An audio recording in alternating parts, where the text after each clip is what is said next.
kingdom. From Memphis, the kings directed the first systems of national administration. They divided the country into districts known as nomes, or nomes. Each nome had its own local governor who reported back directly to the central court. Every year or two, the king and his court traveled through these districts in a grand ceremony called the Followers of Horus. During these tours, they counted cattle, measured grain stores, and assessed the overall wealth of each area. The information they gathered helped decide exactly how much tax each region should contribute, usually in the form of grain, livestock, or manual labor. Everything collected went straight into the royal storehouses in Memphis, so that during years when the Nile flood was lower than usual, it could be redistributed to keep the people from starving. Scribes were the absolute heart of this system. They used an increasingly advanced writing system that beautifully combined pictures and sound signs. They kept records on clay tablets or on labels attached to jars and boxes. Most of the surviving examples we have today simply list quantities of oil, cloth, or grain delivered to the palace. The ability to count and record things so accurately gave the kings a level of control over resources that no earlier tribal chief could have ever dreamed of. The officials trained in these skills gradually formed a permanent, professional class that served the court year after year. The early kings also beautifully strengthened their connection to the divine. They presented themselves as the earthly representative of the god Horus, the falcon-headed protector of kingship.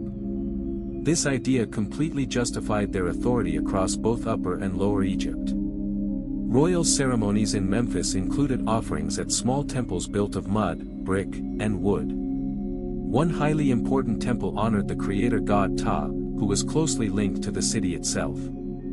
The king's physical presence at these rituals reminded everyone, "I am the one standing between you and the great forces that control the river and the sun." Trade routes expanded incredibly during these reigns.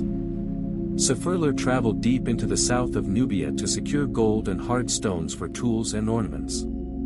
Other teams moved northeast toward the Mediterranean coast, returning with magnificent cedar wood from the forests of Lebanon. You can imagine how these materials completely Shah-Khaldirti construction and craftsmanship. Carpenters began building stronger boats and finer furniture for the royal household, while stone workers practiced shaping larger blocks, unknowingly practicing the very skills they would need for the massive monuments to come. Burial practices continued to develop significantly. The kings and their high officials constructed larger mastaba tombs near the capital at the Saqqara Plateau, just west of Memphis. These rectangular mud brick structures contained multiple rooms stocked with food, clothing, and everyday objects the deceased might need. Several tombs even included small models of servants or workshops, a clear hint of the deep belief that the next world beautifully mirrored life on Earth. The kings themselves were often buried at Abydos in the south, in underground chambers surrounded by smaller graves of their servants and officials. They held on to this dual tradition to honor both the new capital in the north and the older, sacred ancestral lands in the south. Several kings of the first dynasty left very clear traces of their activities. Take King Den, for instance. He ruled for several decades, organized military campaigns against nomadic groups in the eastern desert, and greatly improved the irrigation works. On surviving ivory labels, we see him wearing the double crown that beautifully combined the white and red symbols of the two lands. His reign appears to have been a time of absolute stability, with steady agricultural output easily supporting a growing population. Later rulers like Anajib and Semerkhet continued this pattern of careful record-keeping and regular tours of the provinces. As the first dynasty drew to a close, the basic skeleton of government had taken shape. The central court at Memphis collected information, stored surplus food, and directed labor when massive national projects were needed. Local governors handled day-to-day affairs, but always remained strictly accountable to the king. The idea that the ruler maintained the balance of the land, an order later called Ma'at, was already becoming central to how Egyptians understood their world. The second dynasty brought new challenges and adjustments. Several kings favored Memphis, while others appeared to have spent far more time in the south. A king named Sethbaripsan chose a completely different divine association, linking himself with the god Seth rather than Horus.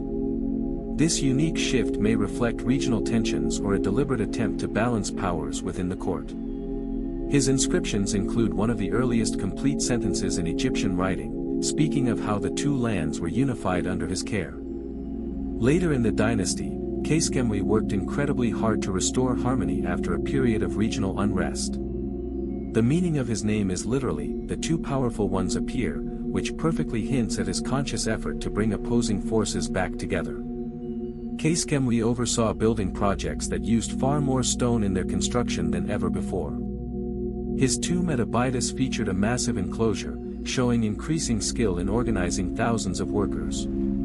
By the end of his reign, roughly 400 years had passed since the original unification. The systems of taxation, record-keeping, and royal rituals were now rock-solid. Memphis had grown from a planned settlement into a bustling, crowded center with palaces, administrative buildings, and workshops humming with life. Of course, these early kings didn't rule alone. They relied on a close circle of advisors, many of them members of the royal family or highly trusted nobles. Women sometimes held incredibly important positions, managing vast estates or serving in key temple roles. The Queen Mother, in particular, often held immense influence, especially when a young king came to the throne as a child. This network of families helped maintain continuity, keeping the system from collapsing during transitions from one reign to the next. Agriculture remained the absolute foundation of everything. Farmers planted emmer wheat and barley right after the floodwaters withdrew in the autumn. They guided wooden plows pulled by oxen through the moist soil, and harvested with flint or copper sickles. Irrigation ditches carried water to fields farther away from the river. In good years, the surplus supported the craftsmen, the scribes, and the entire royal court. In difficult years, the stored grain from Memphis prevented widespread hunger. The entire economy of the country moved in perfect rhythm with the Nile's annual cycle of flood, planting, and harvest. Craftsmen in the workshops near the capital produced goods for both daily use and royal display. Potters turned out storage jars with distinctive shapes that changed slightly with each generation, allowing later scholars to easily date layers of occupation. Jewelers worked with gold, carnelian, and turquoise to create exquisite necklaces and bracelets for the elite. Boat builders constructed vessels sturdy enough for long journeys along the river or short trips along the coast. The population grew slowly but steadily. Villages along the Nile became more numerous, and Memphis itself housed several thousand people by the end of the Second Dynasty. Most residents lived in modest houses of sun-dried mud brick with flat roofs where families could sleep on warm nights. The streets were narrow and dusty, but the proximity to the river and the royal projects brought a steady flow of goods and people into the city. By the close of the Second Dynasty, the country fully felt itself as one single kingdom. The kings had created institutions that could outlast any single human life. Writing, administration, and the ideology of kingship provided the exact tools that the next generations would use to attempt far larger projects. The stage was quietly being prepared for the innovations in stone architecture that would completely define the following era. The transition happened gradually, without sudden storms. The accumulated experience of managing a unified land, keeping records, organizing labor, and honoring the gods gave the rulers who followed the confidence to experiment with completely new materials and grander designs. Memphis remained the center from which these developments spread, its white walls overlooking the fertile fields and the great river that continued to shape every aspect of life in the kingdom. And so, the beautiful dawn of the pyramid builders was breaking. The structures of the Second Dynasty had settled into place, and Memphis continued to serve as the steady hub of government. A brand new line of rulers took charge around the start of what later generations would group together as the Third Dynasty. One king in particular, known as Zoser, Djoser, or Nechereket in the records, stepped forward to lead the country. His time on the throne brought a quiet but lasting revolution in how kings expressed their power and how people organized massive efforts across the land. The focus turned deliberately toward building projects that used stone in ways no one had ever tried before on such a scale. Zoser had grown up within the court traditions that had been refined over the previous centuries. He understood the importance of keeping the two lands united and the need to honor the gods who watched over the Nile. Like his predecessors, he relied on a circle of trusted officials to manage the daily affairs of taxation, irrigation, and trade. Yet he was looking higher. He wanted to leave a permanent, monumental mark on the landscape that would whisper his name centuries later. The mud-brick mastabas of earlier kings had served their purpose well, yes. But Zoser wanted something that would endure much longer and stand much closer to the heavens. He turned to a man named Imhotep, who held positions as a priest, a healer, and an architect at the royal court, a true genius. Imhotep had studied the older building methods completely and began to experiment with new materials and designs under the king's direction. The project they started together was placed on the western plateau at Saqqara, just a short distance from Memphis and overlooking the river valley. Work crews first cleared a large area and laid out a base that resembled the familiar rectangular shape of an old mastaba. But they used blocks of limestone quarried from nearby cliffs instead of the sun-dried mud bricks that had been common up to that point. This choice marked a massive leap forward in construction history. Stone could be cut to precise sizes and fitted together more securely, allowing the structure to rise without the risk of crumbling under its own weight. Imhotep didn't stop at a single flat platform. He directed the builders to add a second layer on top of the first, slightly smaller in size, and then another on top of that. A total of 6 levels climbing upward. The result was a series of steps reaching about 62 meters, 204 feet, in height. At that time, no one in the region had ever seen a building so tall. People couldn't take their eyes off it. Around the base, they constructed a massive enclosure wall with decorative panels that echoed the style of royal palaces. Inside the complex, smaller buildings and courtyards were laid out to serve the king's spirit in the afterlife, including spaces for rituals that the priests would continue long after Zoser's death. Every single detail was thought out. Of course, constructing such a thing was no small feat. It required careful planning and a steady, non-stop supply of workers. Teams of men traveled to the quarries during the months when the fields were completely underwater from the annual flood. They used copper tools and wooden levers to free the massive limestone blocks from the rock face. Oxen pulled sledges loaded with stone along prepared paths. At the building site, massive ramps of earth and rubble allowed the blocks to be dragged upward as each new level took shape. This entire effort drew on the organizational skills that had been developed in earlier reigns, when officials had learned to count grain, assign tasks, and move large groups of people for public works. Scribes kept detailed records of the materials arriving each day, and the rations of onions, beer, and bread distributed to the laborers.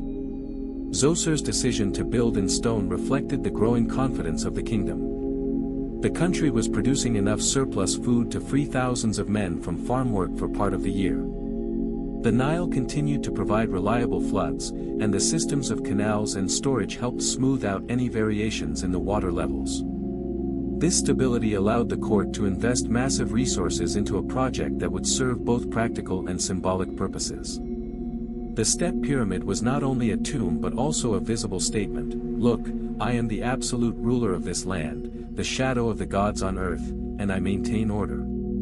Its shape rising toward the sky in stages may have reminded people of the way the sun climbed each morning, or the primeval mound that Egyptian stories described as the first dry ground to emerge from the waters of creation. Imhotep's role in the project went far beyond simple design. Later traditions remembered him as an incredibly wise counselor who understood both the practical side of engineering and the religious requirements of royal burial. He oversaw the placement of underground chambers beneath the pyramid where Zoser's body would rest, along with rooms filled with stone vessels, tools, and other items meant for use in the next world.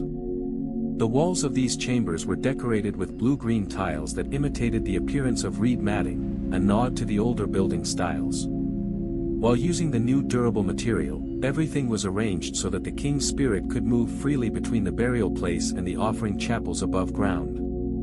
News of the project spread along the river as boats carried supplies and workers back to their villages. Farmers who participated returned home with stories of the massive stones and the organized way the work proceeded.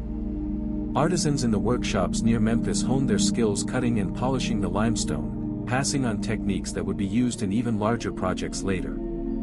The success of the step pyramid encouraged other high officials to build their own smaller tombs nearby in the same style, creating a necropolis that grew steadily around the main monument. Zoser didn't just focus on the interior, of course. The kingdom maintained its connections beyond the borders. Expeditions continued to move south into Nubia for gold and stone, while trading parties brought back timber and resins from the eastern Mediterranean. These goods helped support the building effort and enriched the court.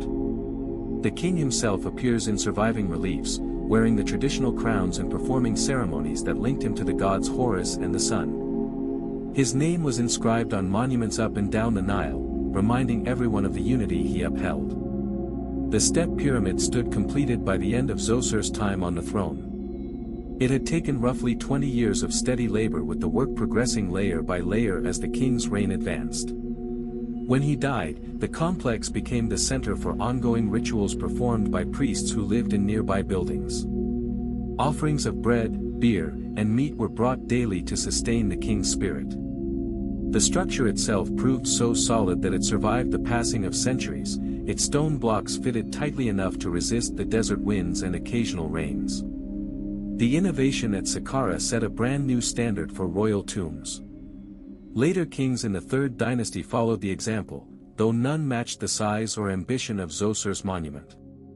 The use of stone spread to other buildings as well, including temples and administrative structures in Memphis.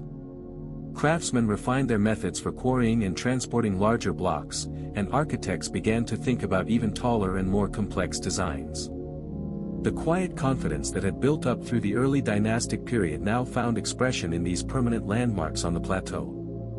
Throughout the countryside, the rhythm of life continued much as before. The Nile rose and fell each year. Fields were planted and harvested, and taxes flowed into the royal storehouses. Yet the presence of the step pyramid changed the way people thought about their king and their place in the larger order. It stood as proof that coordinated effort could achieve something lasting and impressive. Children growing up near Saqqara would see the structure every day as they tended animals or carried water, absorbing the idea that their land was capable of great works under the guidance of a single ruler.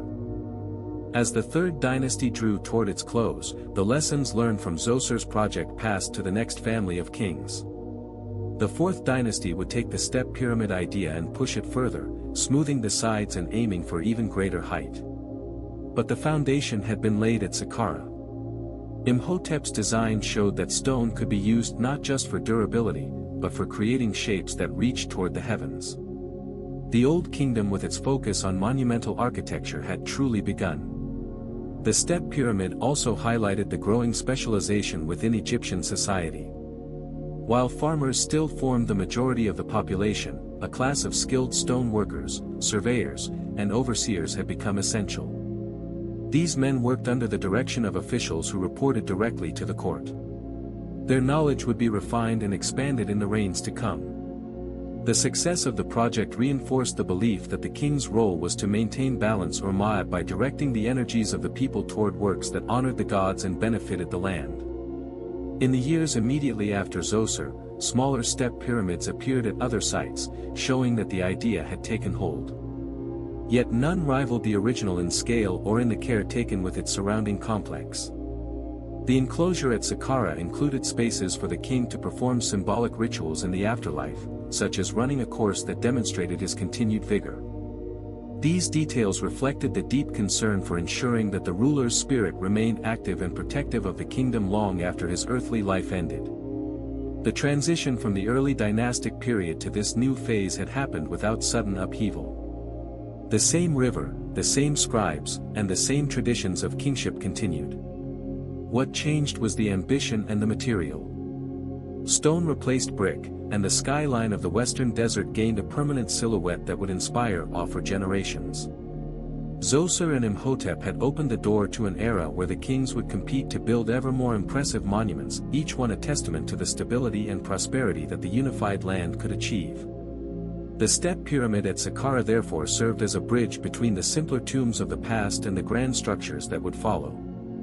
It demonstrated that the kingdom's resources, when organized carefully, could produce works of lasting beauty and engineering skill.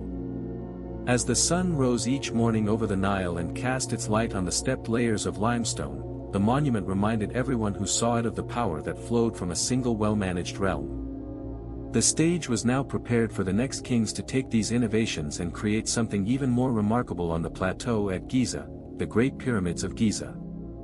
The success of the step pyramid at Saqqara gave the 4th dynasty kings incredible confidence to perfect those stone construction techniques.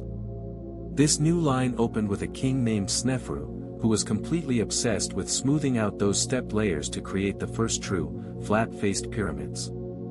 He first started a project at a place called Midam. The workers tried to fill in the steps to get a smooth surface, but the design was flawed and the outer casing later collapsed with a massive roar. But Snefru was not a man to quit. He moved north to a place called Dashur.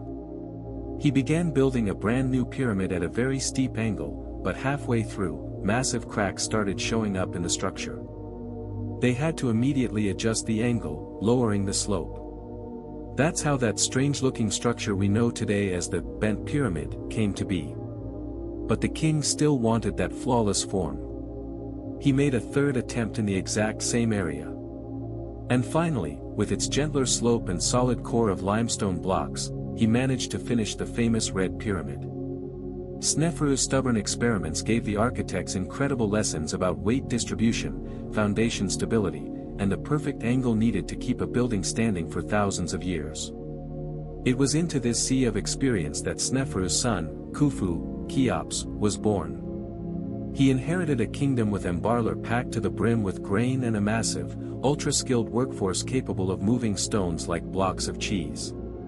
Khufu set his eyes on the Giza Plateau, just a few miles north of Saqqara and still very close to Memphis. It was a solid bedrock foundation and had a spectacular, dominant view over the Nile Valley. Khufu gave his architects a single order: build something that will completely overshadow everything built before. That was the exact moment that Great Pyramid began to rise. Carefully cut limestone blocks climbed higher and higher toward the sky.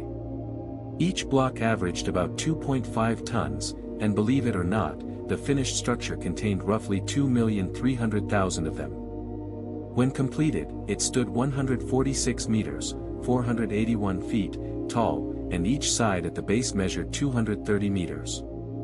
The very outer layer was covered in fine, gleaming white limestone brought across the river from the Tura quarries. When the sunlight hit it, it shined so brightly you could see it from miles away. The massive organization required to build this pyramid was the ultimate proof of how far the central government had advanced since the days of unification. Officials divided the workforce into teams of 20 to 30 men. They even gave these teams fun names, like the Friends of Khufu or the Drunkards of Menkaure. These teams competed with each other to see who could move the most stone in a single day. During the 3 or 4 months when the Nile flooded the fields and left farmers with no work, tens of thousands of them came to Giza to work on the project. In return, they received regular rations of fresh bread, beer, onions, and fish from the royal storehouses. Massive barracks towns with huge bakeries were built beside the plateau to house and feed all these people. Archaeologists years later excavated these workers' villages and found fully equipped medical facilities where broken bones were set perfectly and injuries were treated. So these men were not the whipped, miserable slaves you see in Hollywood movies. They were ordinary, respected Egyptian citizens performing a form of national service that brought honor to their families. The surveyors used simple tools made of wood and rope to keep the base a perfect square and perfectly level. They aligned the sides with the cardinal points by observing the stars at night, particularly the constellation we know as the Great Bear, with millimetric precision. Ramps of packed earth and rubble rose alongside the pyramid as it grew taller. Workers dragged the blocks on wooden sledges up these ramps, pouring water right in front of the sledges to reduce friction. Once each level was finished, the massive ramp was raised a bit higher. At the very top, a capstone of granite was placed, and then the gleaming white casing stones were laid from the top down as the ramps were slowly dismantled.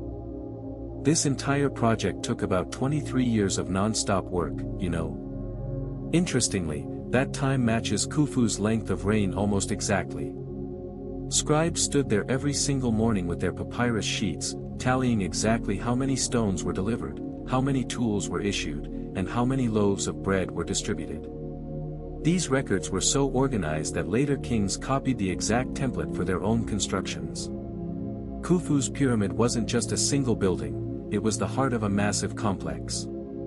Against its eastern face stood a grand, mortuary temple where priests would make daily offerings. A long, covered causeway led all the way down to a cool, valley temple near the riverbank where the king's body would first be received.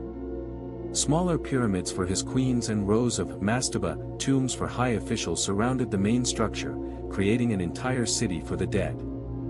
The chief mastermind behind this mind-boggling project was likely Khufu's most trusted official, a man named Himeyunu. His own tomb is right near the pyramid, and its inscriptions praise his role in managing these massive efforts. Just imagine being able to gather tens of thousands of men from every corner of the country without hurting the economy at all. That was the ultimate statement of the pharaoh's immense power. After Khufu's death, his son Khafre took the throne. He didn't want to be left behind at all, so he immediately eyed a slightly higher rocky hill just south of his father's pyramid. Even though he designed his pyramid to be slightly smaller, because it sat on higher ground, from the outside it looked just as massive as his father's. In fact, the very top of Khafre's pyramid still holds onto some of those white casing stones today, so we can easily look at it and imagine how these structures used to gleam like diamonds in the sun. When you walk down toward the bottom of Khafre's complex, you find a massive limestone outcrop that was left over after quarrying for the pyramids. The workers carved right into that rock to create the legendary Great Sphinx. A guardian combining the body of a lion with a head wearing the royal headdress, carrying the exact features of the king's face. A silent unifies watching over the approach to the pyramids, symbolizing both the ruler's strength and his wisdom. The Sphinx measured 73 meters, 240 feet, long and 20 meters, 66 feet, high, making it by far the largest sculpture in the kingdom at that time. They shaped it using copper chisels and stone pounders, smoothed the surface, and then, even though the colors have completely faded today, painted it in brilliant, bright colors. Khafre's reign kept his father's administrative machine running smoothly. The same teams of laborers returned year after year, now absolute masters of the trade, working efficiently and quickly. Workshops hummed with life, producing new sledges and backyar tools, and supply lines from distant quarries ran without a single hitch. Boats continued to bring in cedar from Lebanon for ships and incense for temple rituals. The heart of the state remained in the Great Palace at Memphis, and officials traveled regularly to check on provincial affairs. Khafre's complex also featured a valley temple built of massive granite blocks transported by river all the way from Aswan in the far south. Those massive granite blocks were cut so precisely that they fitted together like a jigsaw without any mortar. The last of the major pyramids at Giza belonged to Khafre's son, Menkaure. His monument was quite small compared to the other two giants, standing only 65 meters, 228 feet, high. But he gave it a completely distinct, luxurious look by covering the lower 16 courses with high-quality, incredibly expensive Aswan granite. Menkaure's reign was shorter, so you can see today that some of the final work on his pyramid was a bit rushed. Even so, the complex followed the exact same pattern of mortuary temple, causeway, and valley temple, with smaller pyramids for his queens completing the group. Together, the three structures formed a striking, breathtaking skyline visible for miles across the desert and the green valley. They represented the absolute peak of the Old Kingdom's power and prosperity. Just think about it, the central authority could mobilize tens of thousands of people for a project that served no immediate economic purpose beyond honoring the king and ensuring his place among the gods.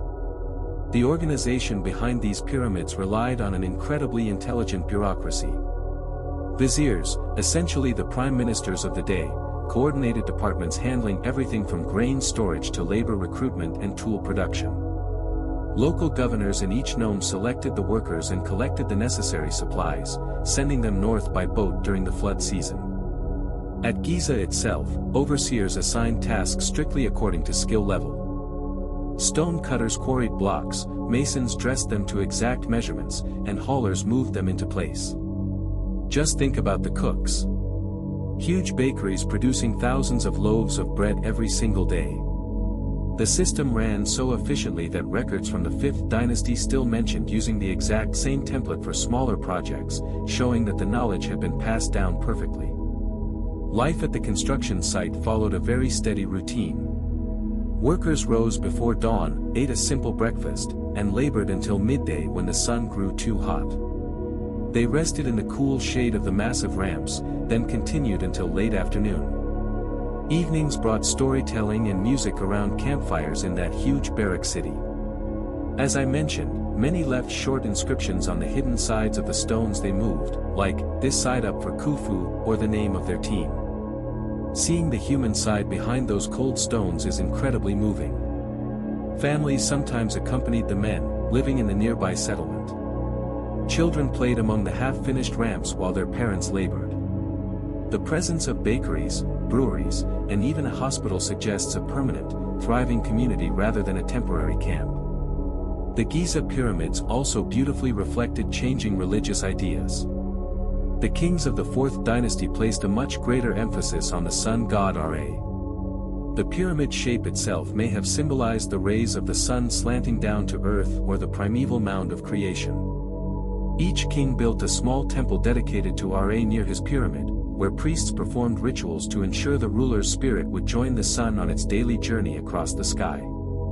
This focus on solar worship grew even stronger in the following reigns and completely changed the direction of temple architecture. By the time Menkaur's pyramid was finished, the Old Kingdom had reached its greatest extent of centralized power. Memphis thrived as a bustling, crowded city with palaces, workshops, and harbors. The royal family and high officials lived in comfortable, cool houses with palmy gardens and pools. Artisans produced fine statues, reliefs, and jewelry that filled the tombs. The surplus from agriculture supported all of this without a single strain. Yet the sheer size of the Giza projects have required every part of the administration to work at full capacity. Future kings would find it very difficult to match this level of effort, and the subtle signs of change and decline were already appearing on the horizon.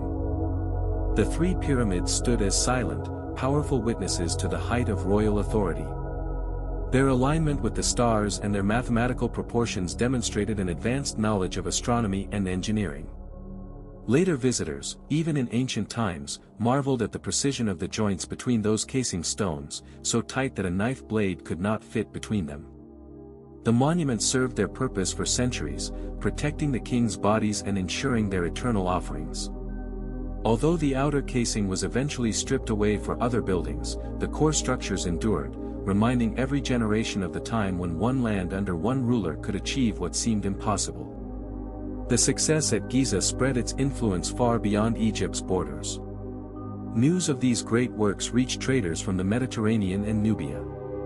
Some foreign craftsmen may have come to study the techniques, expeditions continued to bring back materials, and the court maintained tight diplomatic ties with distant lands.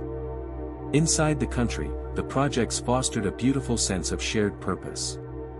Farmers who worked at Giza returned to their villages with new skills and stories that reinforced loyalty to the crown. The entire kingdom felt the benefits of stability and abundance. As the 4th dynasty drew to a close, the lessons of Giza would shape the smaller pyramids built by later kings. The techniques of quarrying, transporting, and assembling stone were now standard knowledge. Yet the sheer scale of Khufu, Khafre, and Menkaur's monuments marked a unique moment. Never again would the Old Kingdom concentrate so much labor and resources on a single group of tombs. The plateau at Giza had become the most visible symbol of Egypt's early greatness, a place where the river's gifts, human organization, and royal ambition came together in stone that reached toward the sky. The transition to the 5th dynasty would bring new priorities, with more emphasis on sun temples and slightly more modest royal tombs.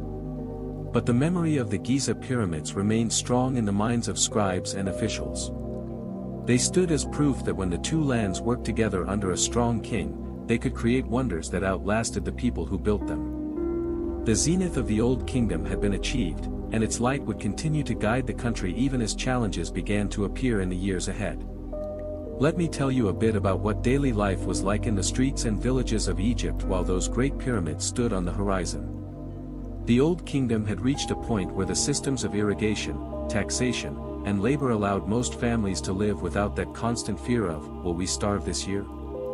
The Nile continued to deliver its annual flood with remarkable consistency, leaving behind fertile soil that supported large harvests.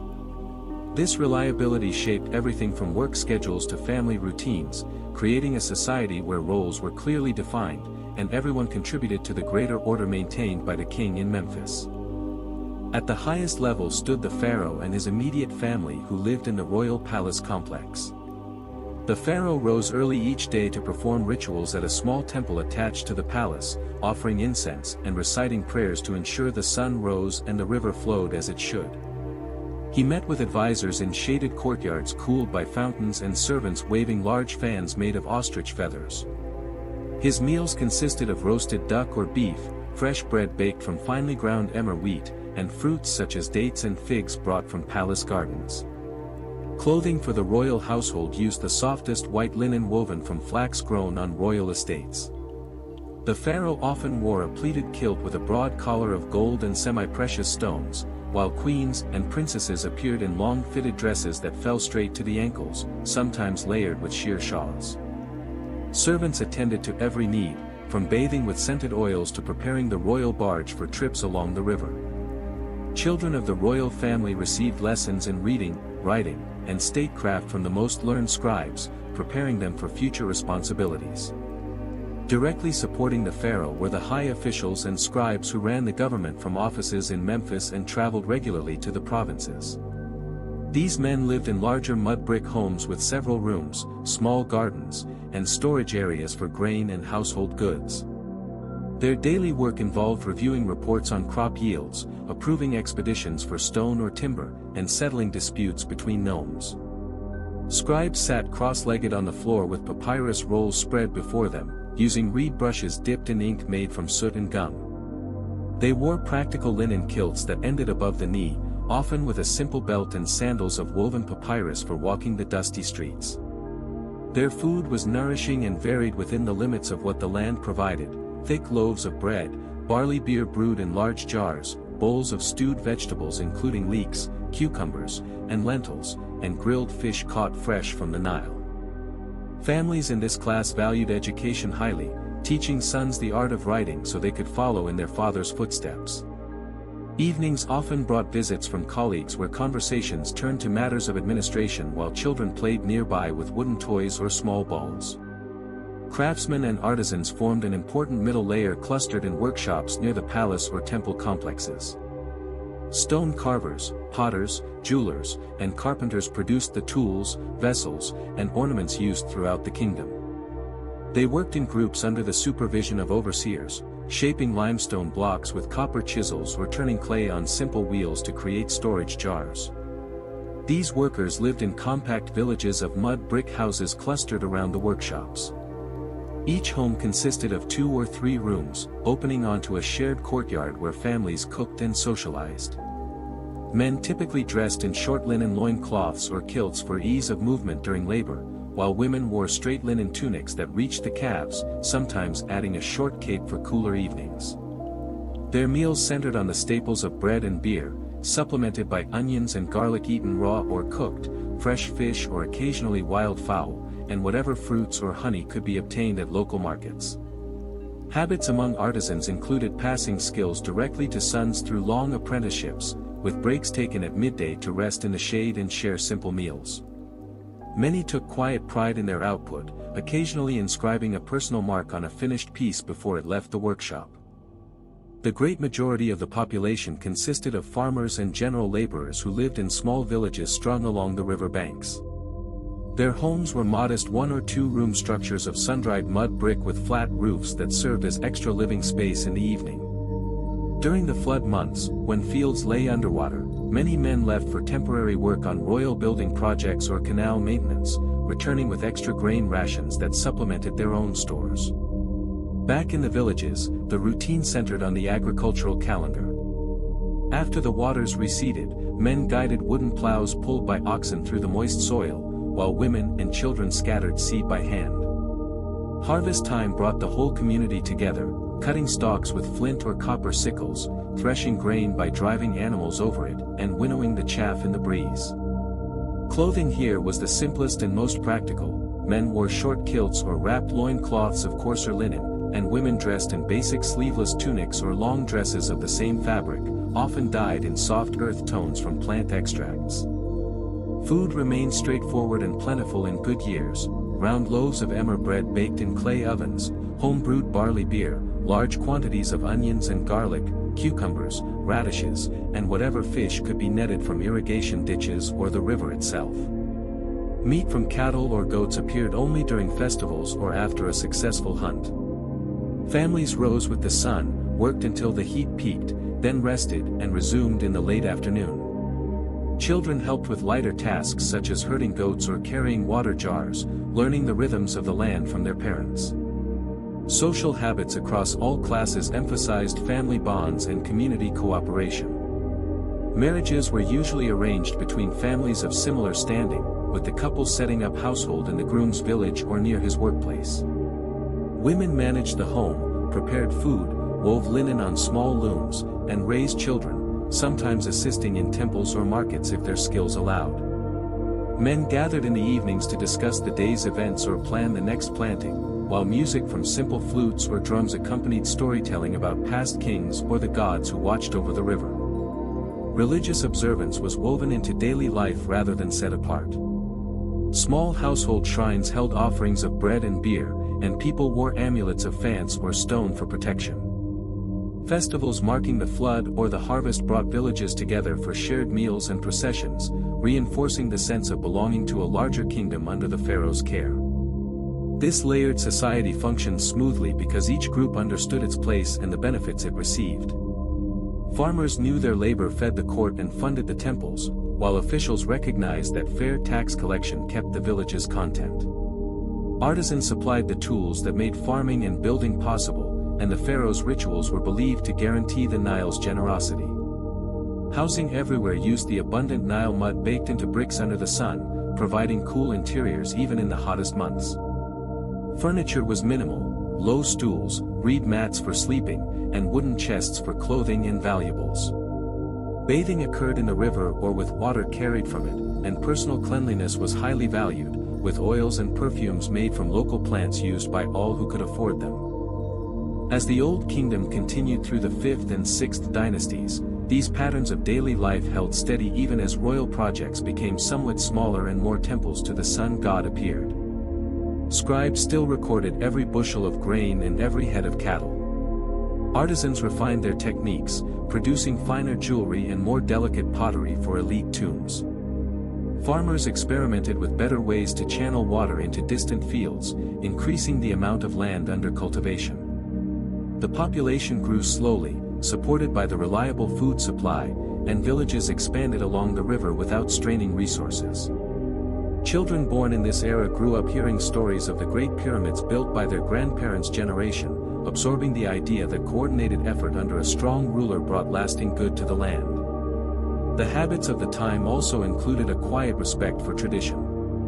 Elders advised on planting dates or festival preparations, and young people learned by watching and helping.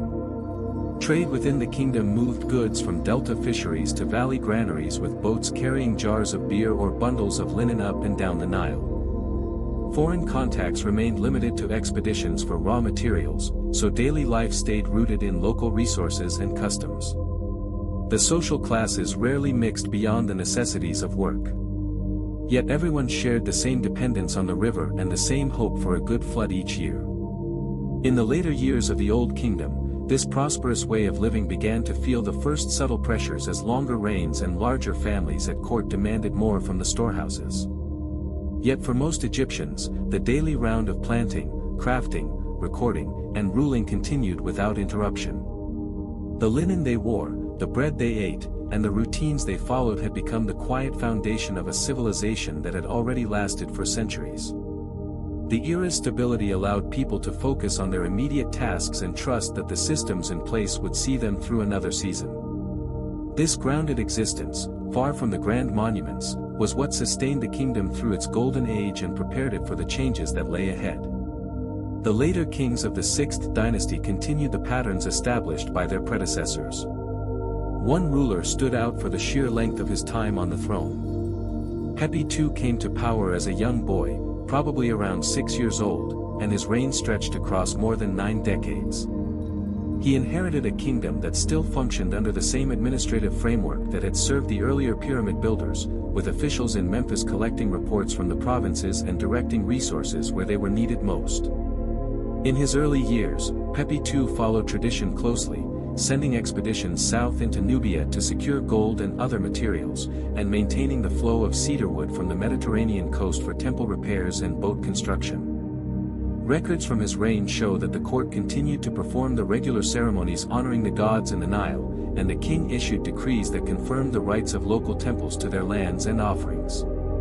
Over time, however, the long duration of his rule began to create new pressures within the system. As Pepi II grew older, the daily decisions of government fell more heavily on his viziers and the growing number of provincial governors known as nomarchs.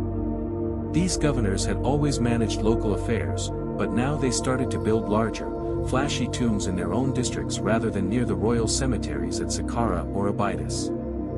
Their inscriptions praised their own achievements in managing irrigation works, collecting taxes, and keeping order in their nomes.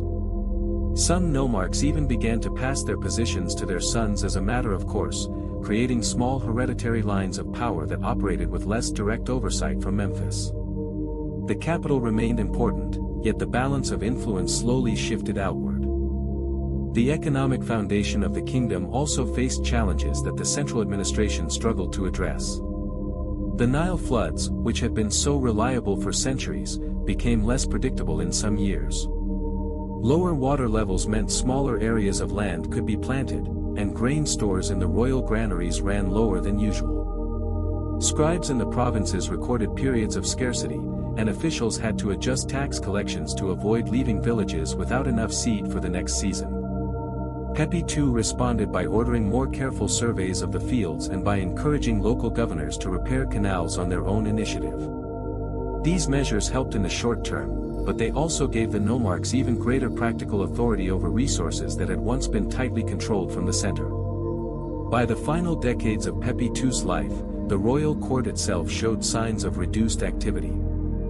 Fewer major building projects were started in the area around Memphis, and the workshops that had once produced fine statues and reliefs for royal tombs worked on a smaller scale. The king continued to receive reports and to perform the necessary rituals, but the energy that had driven the great constructions of earlier dynasties was no longer as evident. When Pepi II finally died at an advanced age, the succession passed to a series of shorter-lived rulers who belonged to the same family line. These kings of the late 6th dynasty and the brief 7th and 8th dynasties tried to maintain the old forms of government, issuing decrees and keeping the title of pharaoh. But their reigns lasted only a few years each. The smooth transfer of power that had marked earlier transitions became more difficult, and rival claims within the royal family added to the uncertainty. With the central authority in Memphis growing weaker, the nomarchs stepped into the gap more openly. Some governors in the north established a new center of power at a city called Herakleopolis, where they claimed the right to rule the entire delta and parts of the Middle Valley. At the same time, strong local leaders in the south, centered around the city of Thebes, began to assert their own independence. The country that had been united under one ruler for more than 1,000 years now found itself divided between two main power bases. The period that followed is known as the First Intermediate Period, and it lasted for roughly a century and a half. During this time, no single king controlled the whole length of the Nile from the First Cataract to the Mediterranean. The division brought changes in how resources moved and how decisions were made. In the northern region under Herakleopolis, the rulers focused on keeping control of the fertile delta lands and the trade routes that connected to the Mediterranean. They repaired local irrigation systems and tried to maintain order among the nomes closest to them. In the south, the Theban leaders concentrated on securing the narrower valley and the routes leading into Nubia. Both sides raised small armies from their local supporters and occasionally clashed along the border zones. Yet large-scale warfare was limited. Most of the fighting took the form of raids rather than sustained campaigns, and the ordinary farmers in the villages continued their seasonal work much as before, though they now paid taxes to whichever authority claimed their district. The weakening of the old central government also affected the way officials recorded events. Scribes in different regions began to use slightly different styles of writing and dating, reflecting the lack of a single royal standard. Some inscriptions from this time mention periods of low floods and resulting shortages of grain which led to localized hardship. Yet the basic skills of farming, crafting, and administration did not disappear. Temples in both the north and the south kept their priesthoods active, performing the daily offerings that had always been part of life along the river. The nomarchs, who now held real power, often described themselves as protectors of their people, building tombs that showed them overseeing the distribution of food during difficult years. This division allowed for adjustments that taught administrators how to respond quickly to local conditions without waiting for a distant capital. As the decades passed, the two main centers of power began to eye each other more closely. The rulers in Thebes started to push northward, seeking to bring more nomes under their influence through diplomacy and occasional military pressure. The Heraclean kings responded by reinforcing their southern borders. These movements set the stage for a new effort at reunification, but that lay in the future. For now, the country existed in a state of regional autonomy, with Memphis no longer the undisputed heart of government.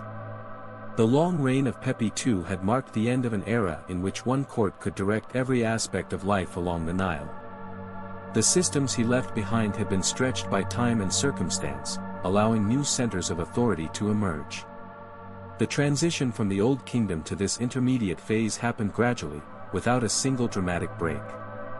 Pepi II's advanced age and the short reigns that followed simply allowed existing tendencies toward local control to become more pronounced. The result was a land that was still recognizably Egyptian in its customs and beliefs, yet governed in pieces rather than as a whole. This arrangement would persist until stronger leadership in the south found a way to restore the unity that Narmer had first achieved more than 1,000 years earlier. The quiet shifts that occurred during Pepi II's later years and the decades after his death remind us that even the most enduring kingdoms face moments when their central institutions need time to adapt. The river kept flowing, the fields kept producing according to its rhythm, and the people kept working the land under whatever authority claimed their loyalty at the moment. The first intermediate period, for all its division, preserved the core elements of Egyptian civilization and prepared the way for the next chapter of reunification. The leaders in Thebes who had gradually extended their influence during the later years of division belonged to a family that historians would later label the 11th dynasty. The first notable figure among them was a governor named Imhotep, who strengthened control over several southern nomes and began to style himself as a king with authority reaching beyond his local district. His successors, also named Imhotep, continued this process by securing the routes into Nubia and improving the irrigation channels that fed the fields around Thebes. These rulers operated from a palace complex built on the east bank of the Nile, where they directed local officials to collect taxes and maintain order. The focus remained on practical matters, such as ensuring steady water flow and protecting trade caravans moving south, which brought gold and other resources that helped build their strength. One member of this line, Mentuhotep II, whose full royal name was Nebuchadnezzar Mentuhotep, took the throne after his father's short reign and immediately set about expanding the territory that Thebes controlled. He had spent his early years observing how the northern rulers at Heracleopolis managed their delta lands and how their influence sometimes reached into the Middle Valley. Mentuhotep II understood that lasting stability would require more than local dominance, and he began by appointing trusted men from Theban families to key positions as governors in the nomes closest to his base. These appointments helped create a network of loyal administrators who could report directly to the court and coordinate efforts across a wider region.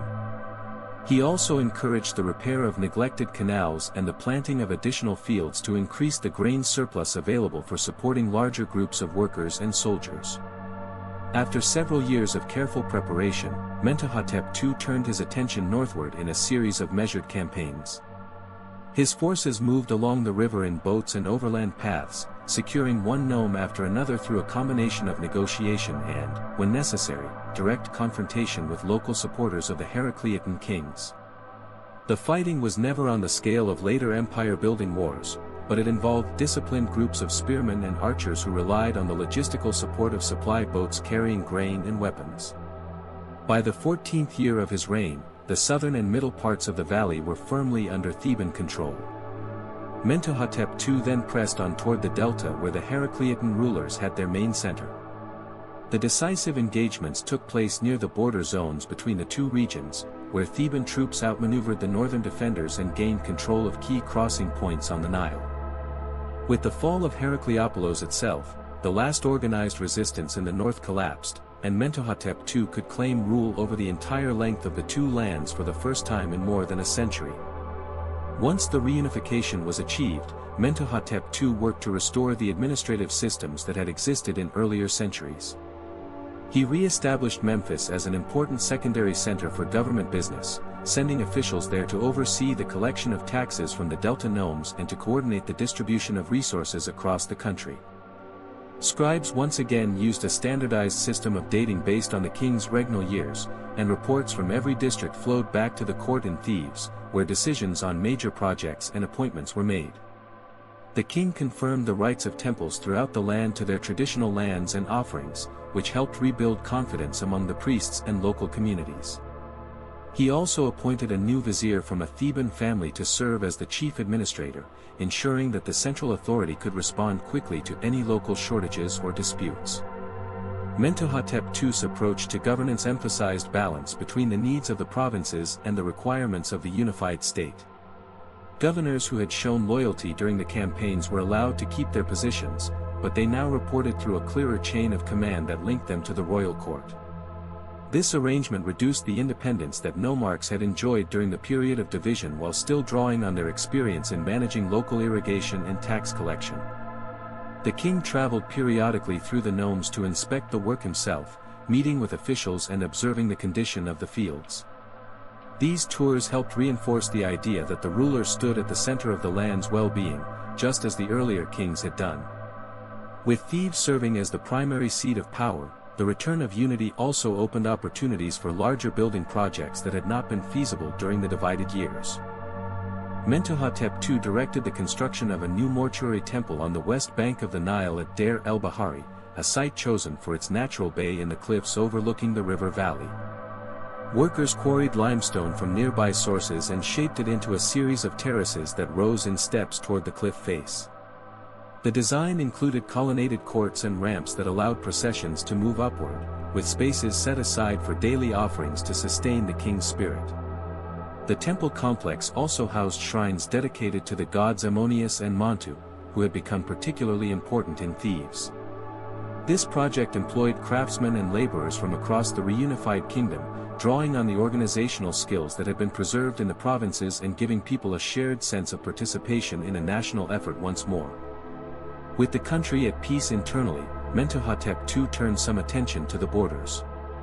Expeditions moved south into Nubia to secure the trade routes for gold and stone, while others traveled to the eastern desert to reopen mines that had fallen out of use. The goods that arrived back in Thebes and Memphis supported the workshops that produced tools, pottery, and decorative items for temples and elite households.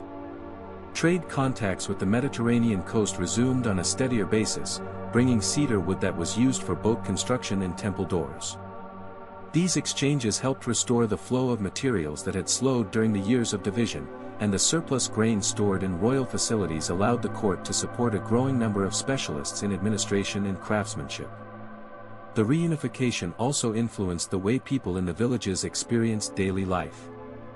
Farmers in both the north and south now paid their taxes to a single authority, and the standardized collection methods reduced some of the uncertainties they had faced when borders shifted. Irrigation projects that had been started under local governors were now linked into larger networks coordinated from the center, which improved water distribution in years of lower floods.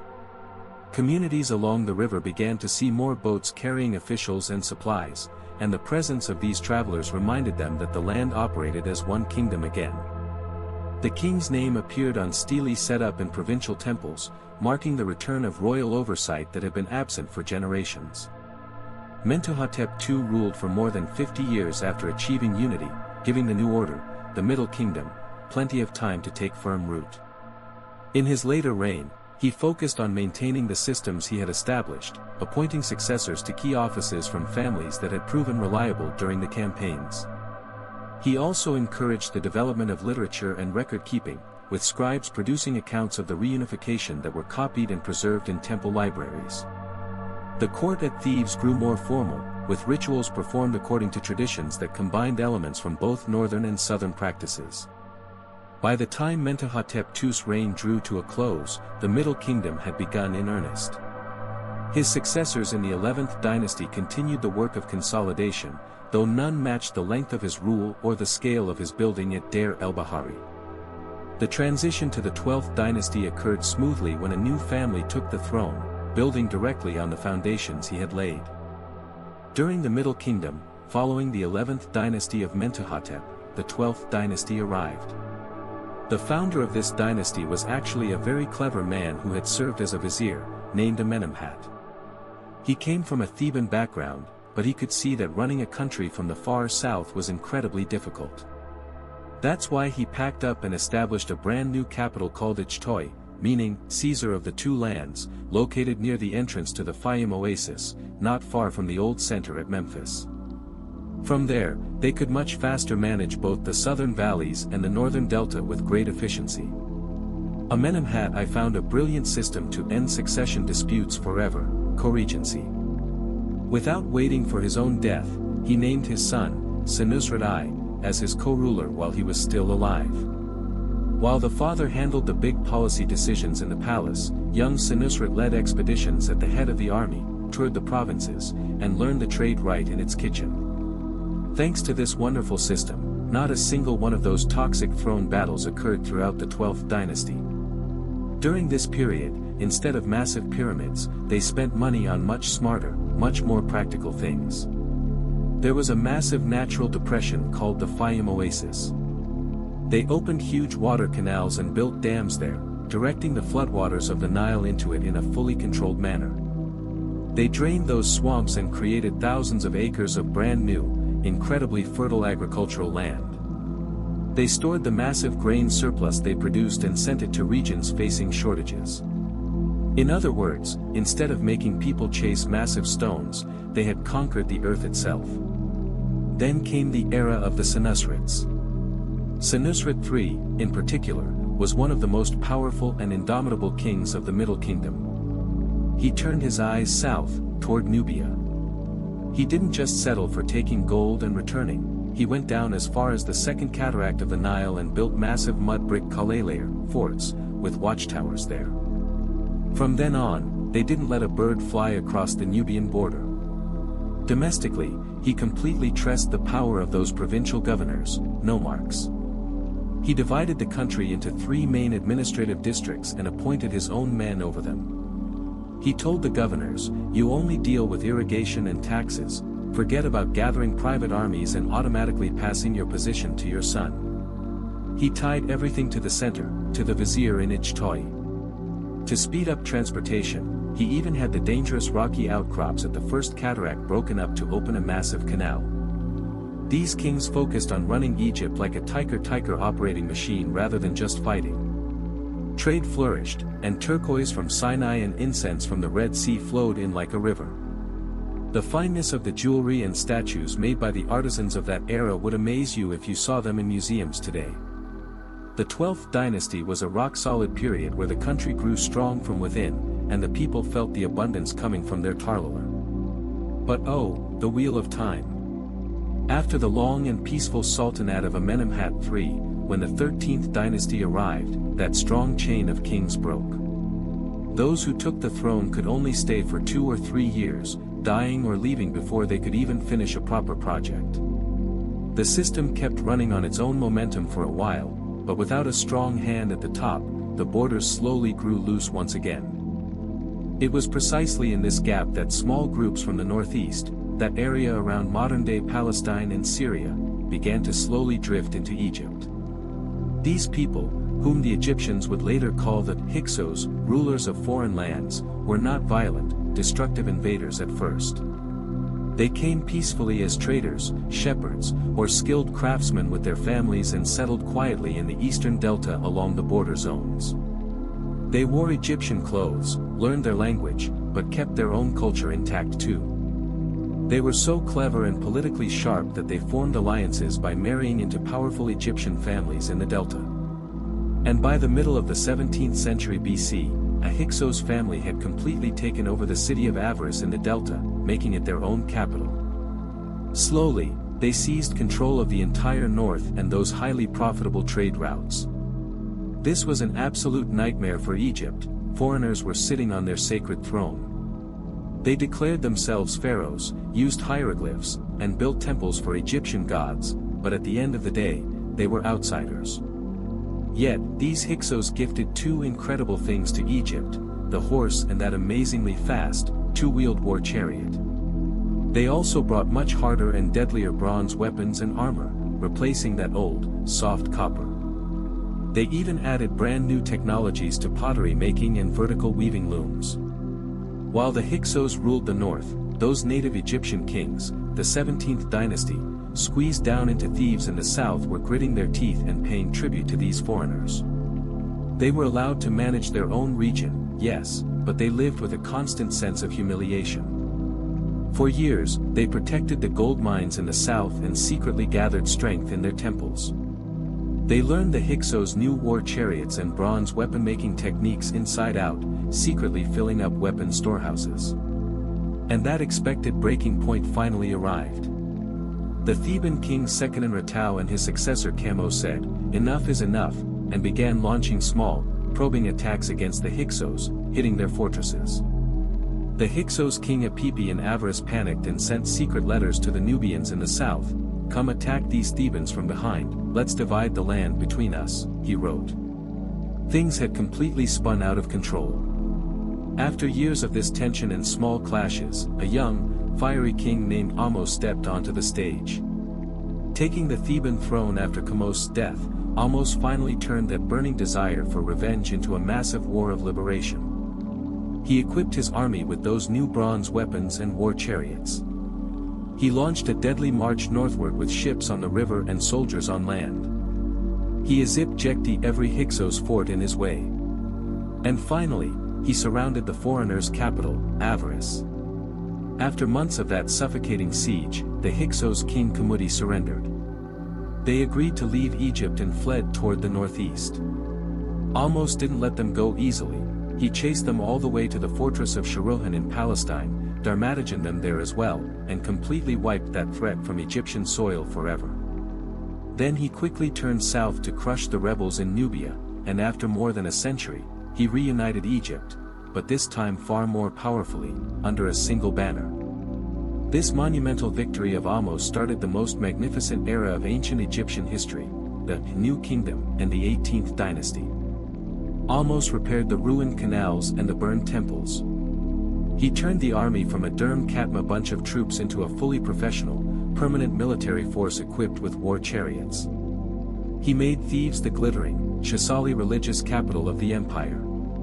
By his side stood his powerful queen, Ahmose Nefertari, who supported him in every matter. Ahmose was not just a conqueror, he was a true savior who pulled Egypt out of that dark well and brought it into the sun, into those grand imperial days. Egypt was no longer that inward-looking, isolated country just hanging out in its own river valley. Those wars of liberation had completely opened their eyes. They now believed that the best defense is a good offense. The Thutmoses, Thutmose I and II, who followed Ahmose, began expanding the borders significantly. But then, Thutmose III came to the throne at a very young age. Because he was just a child, the job of running the state fell to his stepmother and aunt, Queen Hatshepsut. After a while, Hatshepsut said, "Being a regent isn't enough, I am the actual pharaoh," and she even wore a ceremonial false beard and sat on the throne. She ruled the country for a solid 20 years. But she chose trade and art over war. She sent massive fleets over the Red Sea to the land of Punt, bringing back live incense trees, ivory, and gold. She built that incredible, three-terraced, colonnaded mortuary temple right against the face of the cliffs at Deir el-Bahari. By her side was her chief architect and most trusted man, Senenmut. The country experienced an era of incredible wealth and succulent during her reign. After Hatshepsut passed away, young Thutmose III, who had been waiting in the wings, finally took the reins. And he turned out to be the greatest military genius ancient Egypt had ever seen. When the princes in Canaan united and defied Egypt, he gathered his army and marched straight to Megiddo. He faced a choice of two routes, either a wide, safe, but long road, or a narrow mountain pass so tight that two chariots could barely pass next to each other. Despite his officers pleading, "Don't do it, sire, they will ambush us there, they will cut us down as we pass in single file," he chose that narrow pass. And he caught his enemies so completely unprepared. The Egyptian war chariots pouring out onto the plain of Megiddo darmadagened the enemy and trapped them inside the city, taking their surrender after an 8-month siege. Thutmose III went on campaigns to the north a total of 16 times. He reached all the way to the Euphrates River and Toketlati the Mitanni kingdom there. Imagine constructing boats in sections, carrying them across Syria on ox carts, and assembling them right at the Euphrates to cross the river. But he wasn't just a destroyer. He took the children of the rulers he defeated back to Egypt as hostages, taught them Egyptian culture and luxury, and then sent those children back to their own lands to rule as loyal Egyptian vassals. Thanks to this clever vassal system, gold, cedar wood, slaves, and harak began flowing into Egypt like a river. The temple storehouses were bursting, and the walls of Karnak Tapinaji were decorated with carvings of the strange foreign plants and animals he brought back from his journeys. Egypt no longer just ruled its own borders, it commanded a massive part of the known world. Right in the middle of this massive imperial wealth, during the time of Imhotep III, there was such an incredible level of luxury and comfort in the court that it felt like it would last forever. But then his son took the throne, Amenhotep IV, better known by the name he would later choose, Akhenaten. Akhenaten dropped like a bomb right into the center of ancient Egypt's thousands of years old, traditional, polytheistic world. He said, "Forget about all those old gods, forget about those arrogant Ammonius priests at Karnak. There is only one true God, and that is the sun disk in the sky, the Aten." The man even changed his own name to Akhenaten, meaning, effective for the Aten. He abandoned Thebes, cut the funding of those old temples, and built a brand new capital right in the middle of the desert at a place called Amarna, Akhenaten. He and his wife, Nefertiti, celebrated for her Afsanavi beauty, became the chief priests of this new religion. They filled the city with open-air temples so that the sun's rays could shine directly onto the altars. Even art changed completely. The old muscular, Kaskadi pharaoh statues were replaced by a highly unique, strange, but deeply human and warm style showing elongated faces, rounded bellies, a pharaoh playing with his daughters, or kissing his wife. But this radical revolution did not please the generals in the army or those old priests who were left penniless at all. To make matters worse, while the Hittites in the north were pushing against the empire's borders, Akhenaten only focused on his own religion, and things sarpasardi.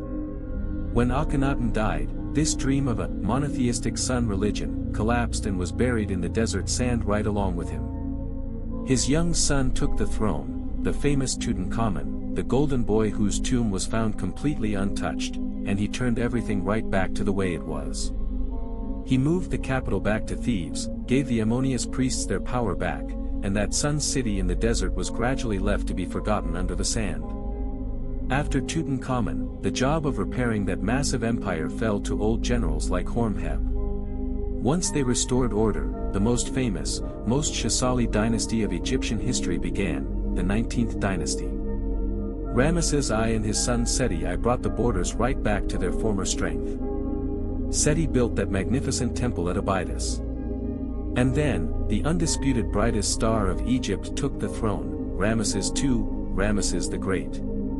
This man stayed on the throne for a whopping 67 years. Think about it, he lived for so long that the ordinary people literally started thinking, this man must be immortal. In his early years, he gathered his army and marched north to Syria, clashing with that terrifying Hittite empire at the Battle of Kadesh. Despite falling into a brutal ambush, he managed to save himself at the very last second. Years later, he and the Hittite king signed the Kadesh Peace Treaty, the earliest known official written peace treaty in history. He even married Hittite princesses to celebrate it. Ramesses wasn't just a warrior, he was an unbelievable builder. He had his name carved onto literally every single inch of the country. He built the Ramesseum at Thebes with its massive statue. Think about those legendary temples at Abu Simbel, carved directly into the mountain cliffs with 4 colossal statues standing 20 meters high. He had those mountains carved so millimetrically that twice a year, the sun's rays would pierce deep into the sanctuary to light up the haikals of himself and the gods. He founded a bustling, lively brand new capital in the delta called Pyramids, complete with canals, harbors, and barracks. He had more than 100 children from his many wives.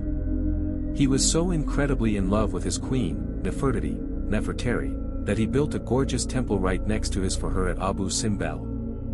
The era of Ramesses was the absolute ceiling of Egypt's power, wealth, and Sarsoma's confidence. But every peak has its downward slope, right? When Ramesses died at nearly 90 years old and left the throne to his son Merneptah, things were slowly starting to get difficult. Those ruthless sea peoples started coming from the Mediterranean. Ramesses III from the 20th dynasty managed to stop these raiders on land and at sea through an incredibly difficult war, which he carved in detail on the walls of his massive Medinet Habu temple. But the kingdom's treasury was completely tamtakir. They couldn't even make the monthly grain payments to the workers and soldiers. The first recorded labor strikes in human history were started right here by the artisans building the pharaoh's tomb. Imagine that, the Koka pharaoh's own workers laying down their tools, shouting, "We are starving." The system was breaking. The empire slipped right out of their hands. The regions of Syria and Canaan stopped sending their regular herek. Domestically, the Ammonia's priests at Thebes grew so terrifyingly powerful that the high priest Herihor started acting almost like the pharaoh of the south.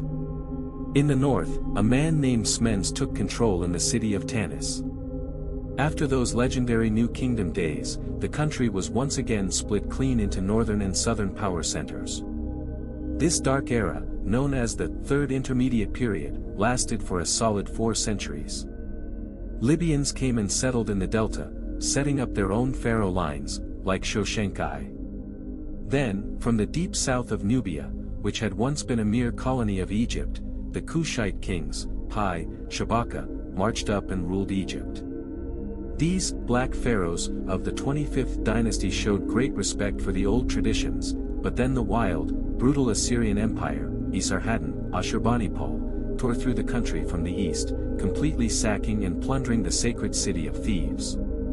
Egypt was no longer that old powerhouse. Though the Sate kings of the 26th dynasty managed to pull the country together for a short while using Greek mercenaries, this was just a temporary spring. In 525 BC, the massive Persian Empire came knocking on the door. King Cambyses conquered Egypt and turned that thousands of years old, proud kingdom into an ordinary Persian province. While the Persians collected taxes and ran Egypt through their appointed vallis, the hearts of the Egyptians always secretly ached for their own native kings. That was until that invincible kid from Macedonia, Alexander the Great, showed up. When Alexander chased out the Persians and entered Egypt, the Egyptians welcomed him with open arms like a true savior. Alexander treated their culture with immense respect. He traveled to the oracle temple of Ammonius in the desert, was declared a pharaoh, wore the double crown at Memphis, and founded that legendary city on the Mediterranean coast, Alexandria. After Alexander's sudden death, his general Ptolemy took control of Egypt and started the famous Ptolemaic Hanadani, which would rule for 300 years. These kings were unique. They spoke Greek in the court but had themselves carved on temple walls looking exactly like those ancient Mizar pharaohs. They made Alexandria the literal brain of the world, building the massive library and that legendary pharos, Alexandria, lighthouse to guide ships into the harbor. Greeks, Egyptians, Jews, and traders from the Far East all lived side by side in a wonderful cultural chaos. Most of those gorgeous temples like Edfu and Philae were actually built by these Greek-descended pharaohs. And the very final, perhaps brightest act of this entire epic, closed with Cleopatra VII. She was the only one in her entire family who actually bothered to learn the Egyptian language. She was incredibly intelligent, politically sharp, and a master strategist. She knew perfectly well that the rising tide of the Roman Empire was going to swallow Egypt.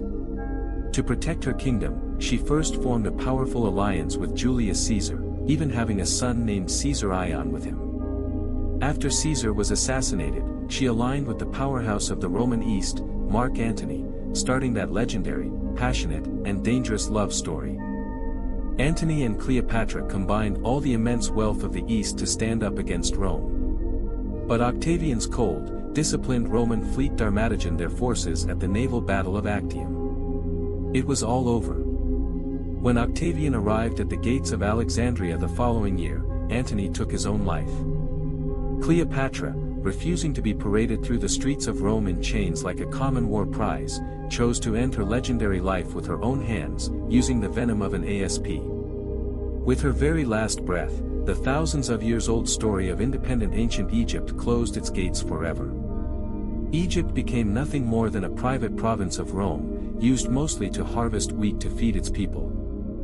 But you know what? Kings fell, empires were erased, religions changed. But that noble river, the Nile, kept flowing without a single care. The ordinary farmers living beside it kept throwing their seeds into that rich black mud when the waters receded, whether it was under Roman rule or much later when Christianity spread. They kept repairing their mud brick homes, and lifting their harvests with the exact same songs. The massive pyramids of Giza and the ruined columns of the ancient temples kept their quiet, lonely vigil beside the river. They stood as the ultimate witnesses to just how high humanity could climb, and just how asimized time truly is. Ancient Egypt didn't actually die. Its architecture, its mathematics, its calendar all quietly melted into the empires that followed it, reaching all the way down to us today.